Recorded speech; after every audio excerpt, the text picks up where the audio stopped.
What if I told you the greatest threat to your relationship right now isn't that you're disagreeing? What if the real danger is that we've entirely forgotten how to see through someone else's eyes without feeling like we're losing our own ground? Let's talk about it. Let's get started. Welcome to the Catalyst Podcast. I'm your host, Jason. You can catch us on all your favorite platforms. We're talking Facebook, Instagram, Threads, YouTube, TikTok. You can listen to our episodes on Amazon Music, Apple Podcasts, Spotify, iHeartRadio, and our home at Podbean. We want to hear from you folks. Reach out to us at catalystmotivationpodcast@gmail.com. That's catalystmotivationpodcast@gmail.com. Join the Catalyst community today. And welcome to episode 151, The Anatomy of a Disagreement. Okay, so think about the last time you found yourself in a heated debate. Right? Maybe it was over a holiday dinner table, like it usually happens, right?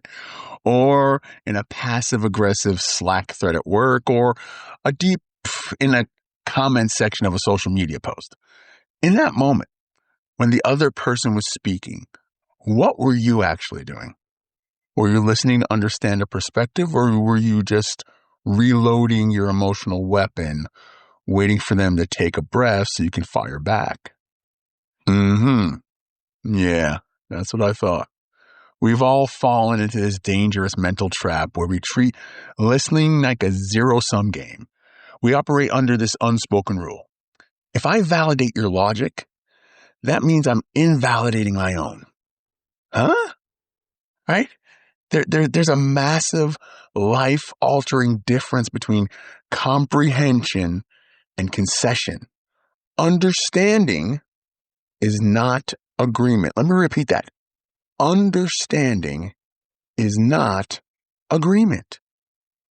Okay, so let me give you an example of this and how this plays out when we get it wrong, okay? A few months ago, a close friend of mine, let's call him Dave, right? Dave hit me up. Dave was furious, right? He just spent 3 hours arguing with his partner about, of all things, the dishwasher, specifically how to load it.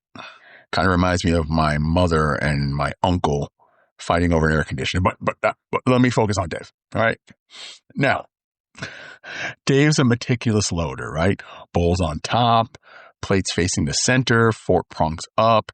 His partner, however, views the dishwasher as a chaotic game of Tetris, right? Throw things and pray for the best. Dave told me I kept explaining the mechanics of water flow and spiral optimization, and she wouldn't get it. So I stopped him and said, Dave, man, I'm sure she understands how a dishwasher works. She just doesn't care about water flow the way you do. You're not arguing about dishes anymore. You're arguing because you think her refusal to do it your way means she's not listening to you. See, Dave equated her understanding his logic with her needing to agree and change her behavior, right? When she didn't do that, he felt invisible. We do this constantly with big things in life because we stumble so badly on the small ones. And when we insist that the understanding must equal agreement, we build a psychological prison for ourselves. We become hypervigilant.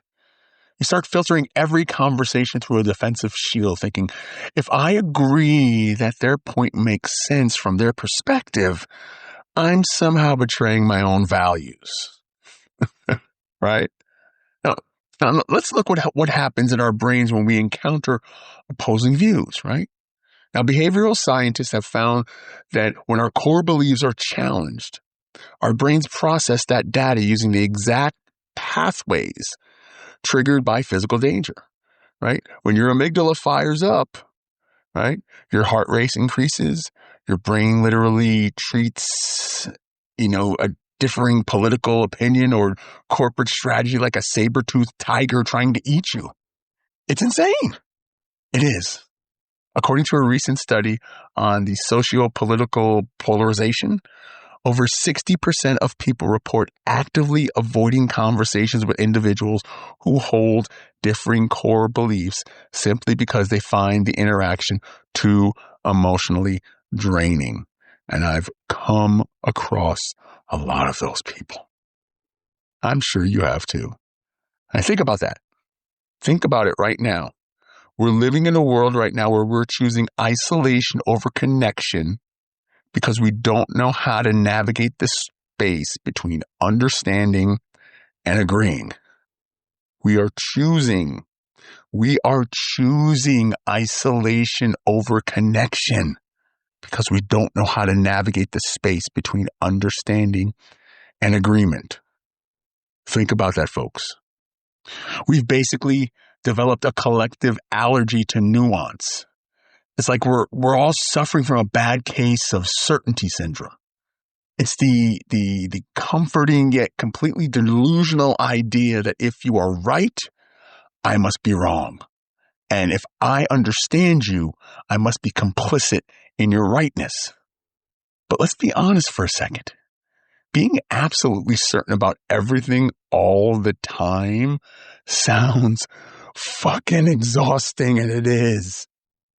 Think about waking up every day knowing exactly how everyone else's lives should be lived, how every policy should be written, and how a dishwasher should be loaded. It's a miracle our heads don't explode with the sheer weight of our own perfection. To break out of this trap, we have to look at the anatomy of true understanding. True understanding requires radical curiosity. It asks us to step into a role of an anthropologist rather than a judge. Because see, when you seek to understand someone, you aren't saying, I endorse your worldview. What you're saying is simply this. I see the matrix of experiences, fears, and history that brought you to this conclusion.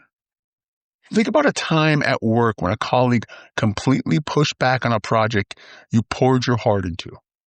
I remember a project launch early in my career where I had designed this beautiful, sweeping narrative for a new campaign. It was emotional, it was poetic, and I thought it was a masterpiece. Now, during the review, the data analyst on our team, we'll call her Sarah, looked at it and just cold-bloodedly said, this won't convert. The call to action is buried. We need to cut off the fluff and put a big red button on top. My ego instantly flared. Cut the fluff. Cut the fluff. This is art. I immediately assumed she didn't understand the creative vision. I spent 10 minutes passionately defending the aesthetic choices, treating her critique like an attack on my capability. And it wasn't until I took a breath and actually asked her, walk me through how you see the user's journey here. That I got. She showed me the bounce rate from the previous quarter. She showed me how users lose attention after 8 seconds. Did I suddenly love the idea of the giant obnoxious red button destroying my pristine design? No. But I did entirely agree with her aesthetic solution. But I understood her position completely, right? Her goal wasn't to ruin my art. Her goal was to make sure people actually stayed on the page long enough to see it. Once I separated my need for her to agree with my style from my need to understand her data, we found a middle ground that actually worked. When we bridged the gap, we shift from a posture of defense to a posture of discovery. You don't lose your footing by letting someone else explain theirs. You actually ground yourself deeper in your own truth because you aren't afraid of the contrast. So, how do we actually practice this in the wild? In the real world? How do we build the muscle of understanding without feeling terrified to capitulate or combat? Well, I want to leave you with a simple 2-step reflective tool you can use next time you feel that familiar heat rising in your chest during a disagreement. Let's call this one the perspective shift.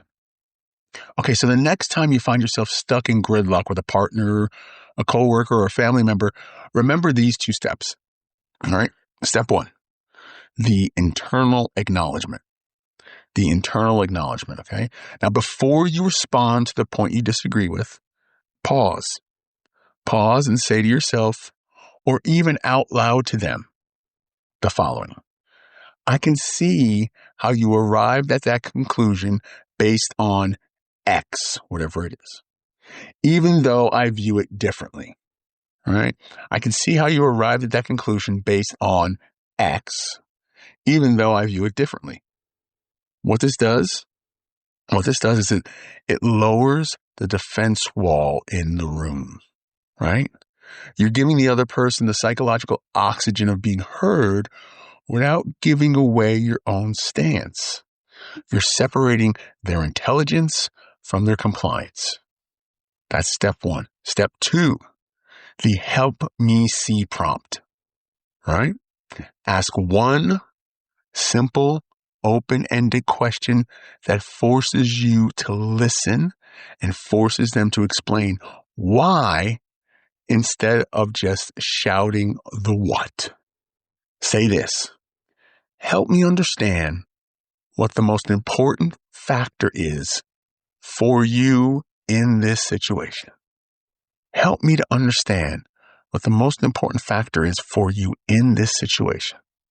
When you shift the spotlight from winning the argument to mapping the territory, the entire energy of the interaction changes.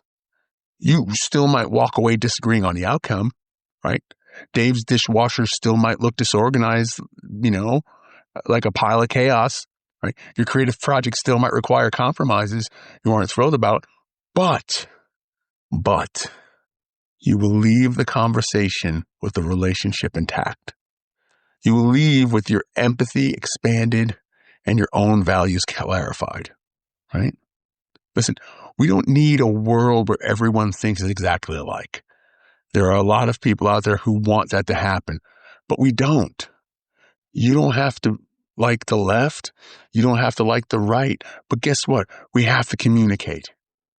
Well, if you like the right, I don't want to talk to you.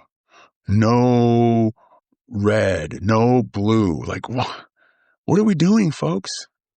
We don't need to think alike. It's just so boring and so twisted and really sad. We need a world where we are brave enough to stand firmly in our own convictions while holding open space to fully comprehend the convictions of others. Your opinion is different than mine, and I respect it. You have the right to choose it and do with it whatever you choose. And I hope you respect mine. Because at the end of the day, true connection isn't about finding an echo. It's about learning how to handle the harmony, the dissonance, and everything in between. Thank you so much for listening, folks. If this episode hit home, please share it with someone who might need it as a reminder that they're not alone. And for you, as always, keep showing up because the world really needs you. Like and subscribe to our podcast for more motivational content. Follow us on Facebook, YouTube, Instagram, Threads, and TikTok for even more inspiration. And speaking of coming to middle ground, go pick up my book, The Way of Compromise. It's out now, and it's designed to make you see things differently. Thank you so much for joining us for episode 151 of the Catalyst Motivation Podcast. We look forward to seeing you next time for episode 152. Go be great.